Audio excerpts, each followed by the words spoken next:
నిన్న రాత్రి సుమారు 7:30 ప్రాంతంలో ఒక యువతి సాఫ్ట్వేర్ ఇంజనీర్ తనకు జాబ్ వచ్చిన సందర్భంగా తన మిత్రుడు గౌతమ్ రెడ్డి అనే యువకుడితోని, అతను చిన్ననాటి క్లాస్మేట్, 2nd క్లాస్ నుంచి 10th వరకు చదివేటువంటి కలిసి చదువుకున్న ఫ్రెండ్, ఈ కామన్ ఫ్రెండ్స్ ఇద్దరు కూడా నిన్న ఈ బొమ్మరిల్ అనే బార్ అండ్ రెస్టారెంట్ దగ్గరికి వచ్చిన తర్వాత వాళ్ళు అక్కడ మద్యం సేవించినారు.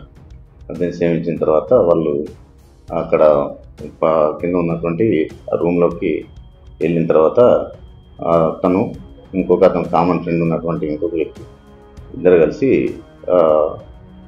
అత్యాచారం చేసినారు. దీనిపై కేసు దర్యాప్తులో ఉంది. ఇది అంటే స్నేహితులు అమ్మాయిని కొంచెం మభ్యపెట్టి చేసినట్టుగా, ఇద్దరు ఫ్రెండ్సే కాబట్టి ఈ స్నేహితులు కలిసి చేసినట్టుగా ఉన్నది. కేసు దర్యాప్తు చేస్తున్నాం. నిందితుల్ని అతి త్వరలో పట్టుకొని జైలు పంపించడం జరుగుతుంది. అమ్మాయి ఫ్రెండ్ అని చెప్తా ఉన్నది. 2nd క్లాస్ నుంచి 10th క్లాస్ వరకు కూడా క్లాస్మేట్స్. కామన్గా ఎప్పుడు కూడా మేము ఫోన్లో మాట్లాడుకోవటం కానీ కలిసి ఉండటం అనేది వాళ్ళకు ఉన్నది. తెలిసిన వ్యక్తులే ఇద్దరు కూడా పార్టీ అనే సందర్భంగా వచ్చి ఈ